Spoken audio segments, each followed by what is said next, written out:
ओम शांति। 22/3/2023 के साकार अनमोल धारणा युक्त मधुर महावाक्य हैं।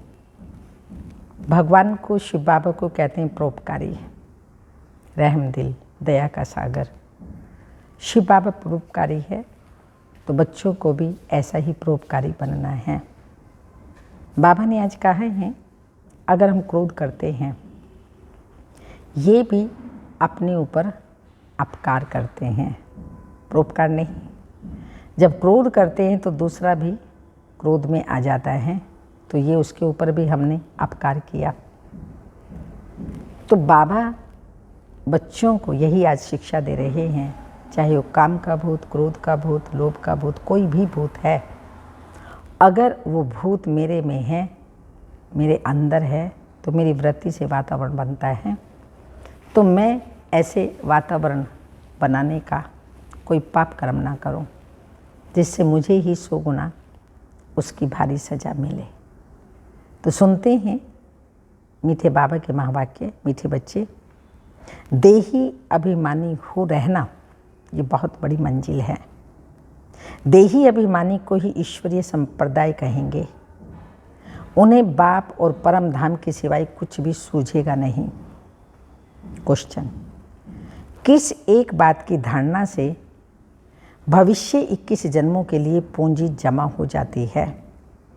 आंसर है, श्रीमत पर अपने ऊपर तथा दूसरों के ऊपर पर उपकार करने से। श्रीमत से अपने व दूसरों के ऊपर पर उपकार करने से। उपकार वही कर सकता है जो पूरा देही अभिमानी बने। देही अभिमानी को ही ईश्वरीय संप्रदाय कहेंगे। उन्हें बाप और परम धाम के सिवाय कुछ भी सूझेगा नहीं। क्वेश्चन, किस एक बात की धारणा से भविष्य 21 जन्मों के लिए पूंजी जमा हो जाती है? आंसर, श्रीमत पर अपने ऊपर तथा दूसरों पर उपकार करने से। उपकार वही कर सकता है जो पूरा देही अभिमानी बने, जिसकी बुद्धि शुद्ध हो। देही अभिमान में आने से अपकार हो जाता है और जमा हुई पूंजी खत्म हो जाती है, घाटा पड़ जाता है। क्रोध का भूत भी अपकार कराता है, इसलिए अपना स्वभाव बहुत मीठा बनाना है। क्रोध का भूत भी अपकार कराता है, इसलिए अपना स्वभाव बहुत मीठा बनाना है। गीत ये कौन आया आज? ओम शांति। जब परमात्मा बाप आकर के जीव आत्माओं से मिलते हैं तो जीव आत्मा को अपना जीवपना भूल जाता है। आत्मस्मृति आ जाती, मैं देही हूँ, ये भूल जाता। उनको निश्चय हो जाता है कि हम आत्मा हैं और परम पिता परमात्मा की संतान हैं। बाकी जो कुछ हम देखते हैं ये देही सहित देही के सर्व संबंधी आदि, ये तो याद रहना ही नहीं है। बाप आते हैं बच्चों को वापस ले जाने के लिए। तुम चौंक उठते हो, ये क्या होता है? ब्रह्मा की अंधियारी रात पूरी हो, सवेरा होता है। देही सहित देह के जो भी संबंध हैं वो टूट जाते हैं। तो चौंक गए ना कि क्या हो गया। ये पुरानी दुनिया देखने में नहीं आती, बस बाप और परम धाम ही सूझता है। ये वंडर है ना। परंतु बाप को पूरा ना पहचानने के कारण, बुद्धि योग न लगने के कारण देह अभिमान पूरा मिटता ही नहीं है। उनको हम बंदर संप्रदाय कहते हैं। देह अभिमानी को बाबा ने कहा बंदर संप्रदाय कहते हैं। जब देही अभिमानी बने तब ईश्वरीय संप्रदाय कहें। बंदर संप्रदाय का नारद के रूप में दृष्टांत है। वो भी भक्त था, झांझ बजाता था। उनको बाप ने दिखाया कि देखो तुम बंदर संप्रदाय हो तो देही अभिमानी हो रहना बहुत मुश्किल है, बड़ी मंजिल है। पवित्र भल बनते हैं, ऐसे अच्छे और बुरे मनुष्य भी होते ही हैं। अब सन्यासी घर बार छोड़ते हैं, पवित्र बनते हैं। जो घर बार नहीं छोड़ने वाले गृहस्थी, वो जाकर उन्हों को अपना गुरु बनाते हैं। सतयुगी दुनिया के सभी मनुष्य मात्र नास्तिक निधन के हैं। हे भगवान, हे परम पिता परमात्मा कह पुकारते हैं तो परंतु उनको जानते नहीं हैं कि आखिर भी वह कौन है। पुकारते पुकारते थक पड़े हैं, कह देते हैं ईश्वर सर्वव्यापी है। बंदगी भी करते हैं परंतु जानते नहीं। तो यह तो समझने की बात है। भगवानो वाच्य, गीता में भी है ना, भगवानो वाच्य। यह है आसुरी संप्रदाय। भगवान ने क्यों कहा तुम बंदर मिसल हो? अपनी शक्ल तो आईने में देखो, क्यों कहा भगवान ने? भगवान को जानते नहीं, ढूंढते रहते हैं, इसलिए मनुष्य को ही भगवान मिलना चाहिए। ढूंढते हैं परंतु मिलते नहीं, तो जब भगवान आए तब आकर अपना परिचय दे। गीता में पूरा परिचय है।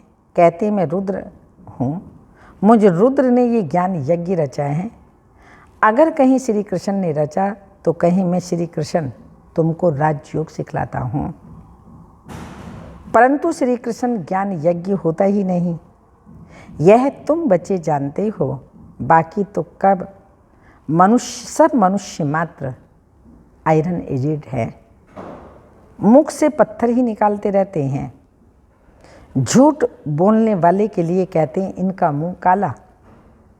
जब सन्यास धर्म की स्थापना होती है उस समय सृष्टि रजो है, तो भारत को पवित्रता में थमाने के लिए ये पवित्र धर्म की स्थापना होती है। उनको रजोगुणी सन्यासी कहा जाता है। सन्यास जरूर करते हैं परंतु रजोगुणी हैं। वह कोई सतो प्रधान नहीं है। जब भारत कामचिता पर चढ़ने से जलना शुरू हो जाता है तब ड्रामा में इस सन्यास का भी पार्ट है। उनको कोई सहज राजयोग नहीं कहेंगे, वह भगवान ने नहीं सिखाया था। वे तो भगवान को ही नहीं जानते। यह बड़ी भारी भूल कर दी है। जो श्री कृष्ण को द्वापर में ले गए तो बाप बैठ भूले हुए मनुष्य को समझाते हैं, परंतु समझाने में बड़ी रिफाइननेस चाहिए। सन्यासी लोग कहते हैं आप सन्यास धर्म की निंदा करते हो। बोलो, आकर समझो। पहले बताओ तुम निंदा किसको कहते हो? परम पिता परमात्मा तो सबका बाप है, गीता का भगवान है। उसने समझाया है, श्री कृष्ण ने नहीं। परम पिता परमात्मा ने आकर के कहा है ये कलयुग का अंत है। मनुष्यों की बुद्धि बिल्कुल जर्जरी भूत आसुरी बन गई। यह है ही पतित आसुरी राज्य। सत्युग है पावन दैवी राज्य। वह समझते हम ही ईश्वर हैं, परंतु वो तो है ही नहीं। ईश्वर तो सभी का एक है, जिसको सब याद करते हैं। ये समझने की बातें हैं। समझाना हो तो समझना हो तो समझो, परंतु समझाने वाला बड़ा रिफाइन चाहिए। जिनमें रिफाइन का अर्थ बाबा ने कहा, जिनमें क्रोध का भूत होगा वो क्या समझा सकेगा? भूत है, पहले ही किचड़ा है। क्रोध का भूत है, मोह का भूत है, लोभ का भूत है। छोटे बड़े भूत तो होते ही हैं। गंदी आदतें हैं। अच्छे अच्छे बच्चों में से भी माया कुछ ना कुछ करा देती है। यह है सब देह अभिमान की शैतानी। देही अभिमान आया तो जैसा बंदर हो जाता है, फिर वह मंदिर लायक बन ना सके। तो तुम जानते हो, मंदिर लायक देवी देवताएं ही बनते हैं, उन्हों के लिए ही मंदिर बनाया जाता है। सत्युग में सारी दुनिया को शिवालय कहा जाता है। सभी मंदिर में रहते हैं। गृहस्थ आश्रम होता है तो मंदिर में रहते हैं। सृष्टि ही पवित्र मंदिर बन जाती है।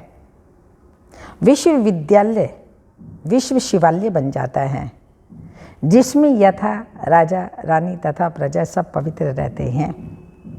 तो कोई को बड़ा युक्ति से समझाना होता है, चूहा काटता भी है फिर फूंक भी देता रहता है। उनमें ये अक्ल है।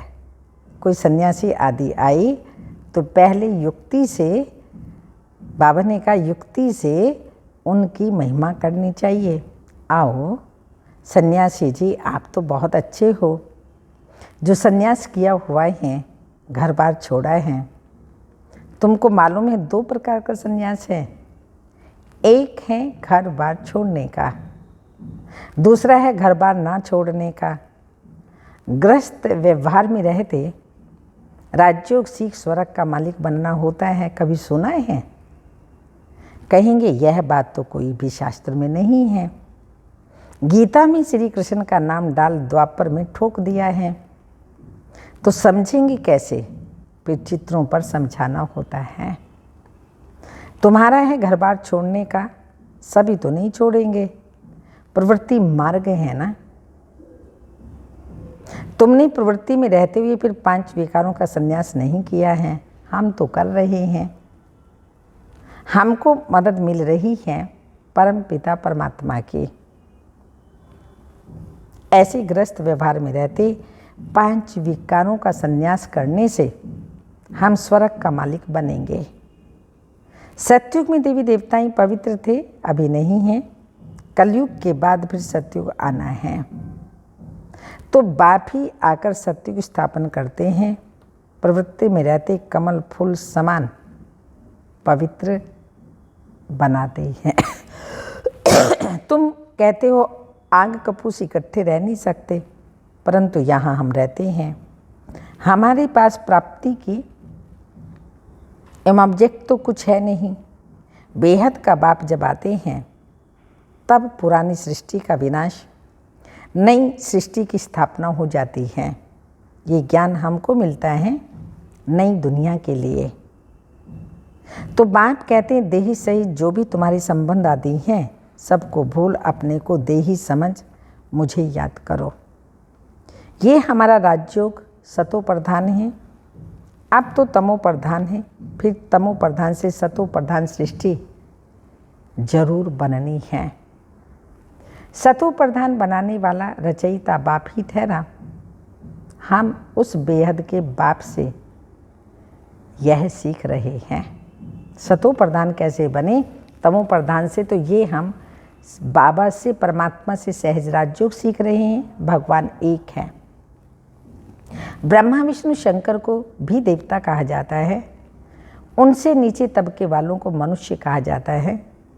भगवान रहते ही हैं परम धाम में, हम आत्माएं भी वहाँ रहती हैं। ऐसे रिफाइननेस से समझाना है, परंतु योग पूरा नहीं है तो धारणा नहीं होती।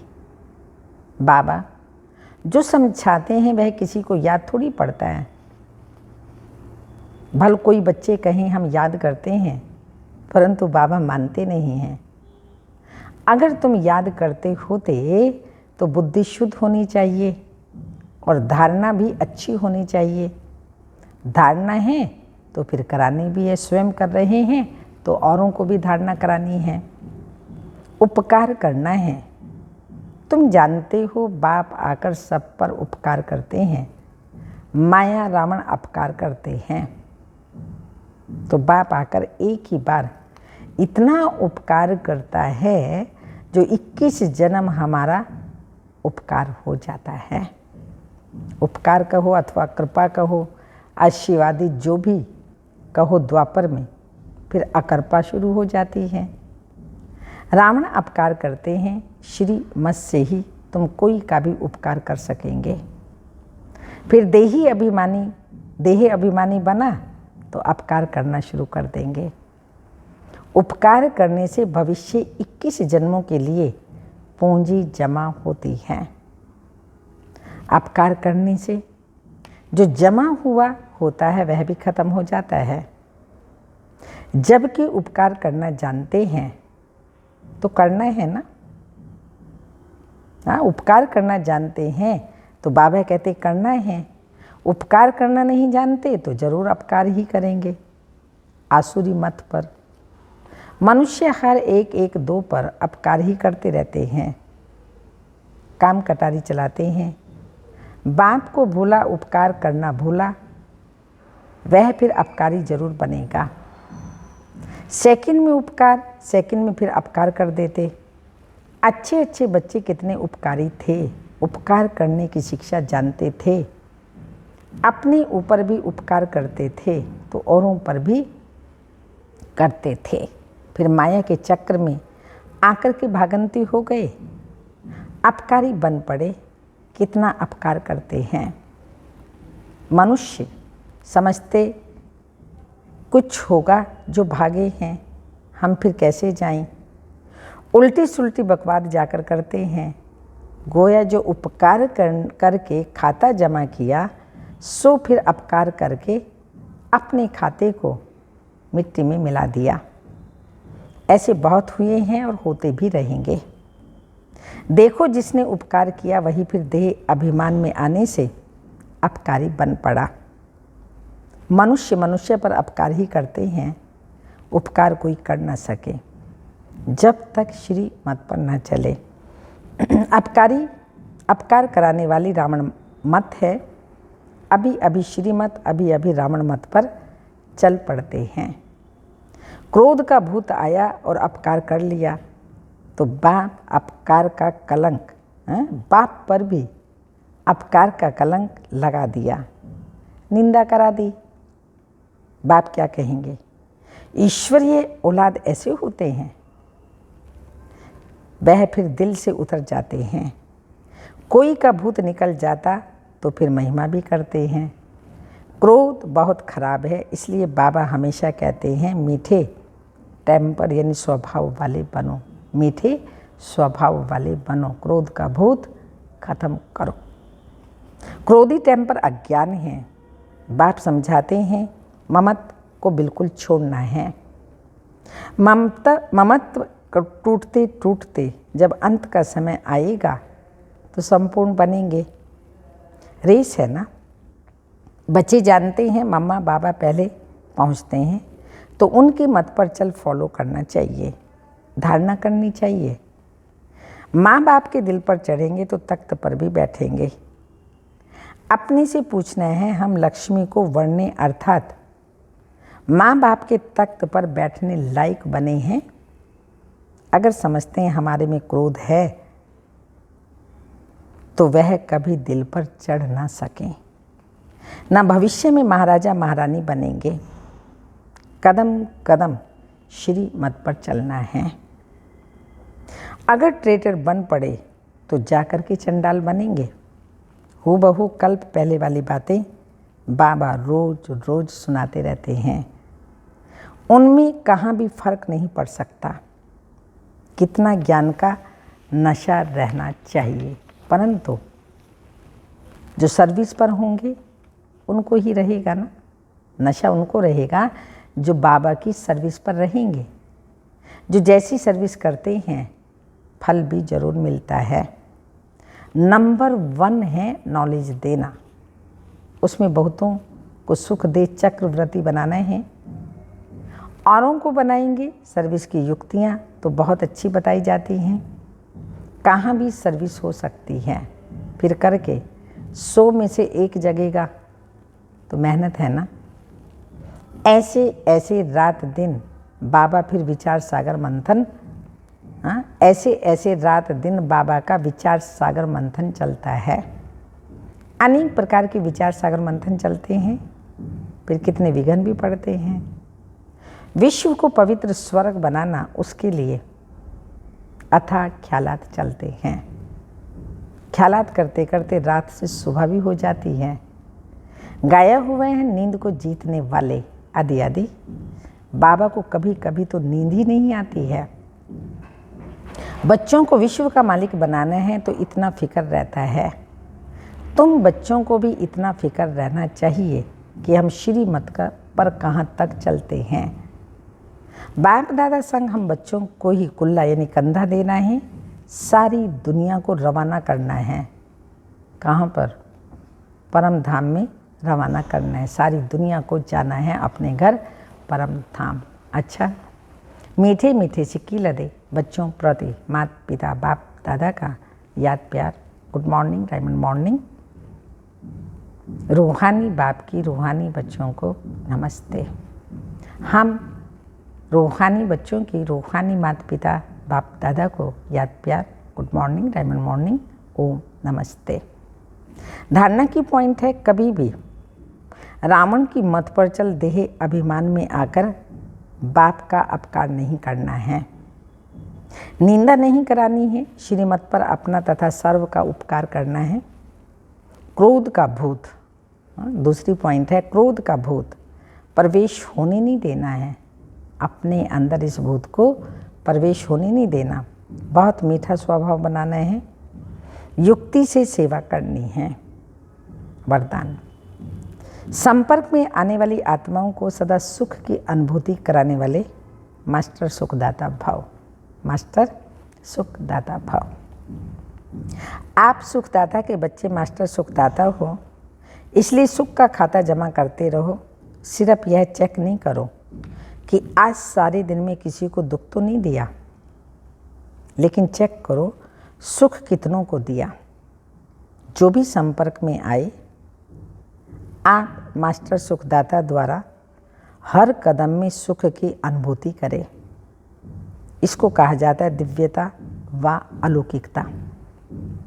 हर समय स्मृति रहे कि इस एक जन्म में 21 जन्मों का खाता जमा करना है। एक जन्म में 21 जन्मों का खाता जमा करना है। स्लोगन, एक बाप को अपना संसार बना लो तो अविनाशी प्राप्तियां होती रहेंगी। एक बाप को अपना संसार बना लो तो अविनाशी प्राप्तियां होती रहेंगी। अव्यक्त इशारा है, जैसे दान पुण्य वही कर सकते हैं जिनके पास धन की बचत होती है।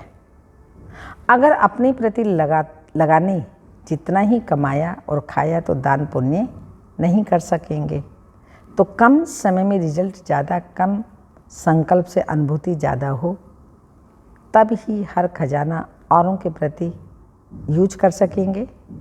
ऐसे ही वाणी और कर्म, कम खर्चा और सफलता ज़्यादा, तब ही कमाल गाई जाएगी। ओम शांति।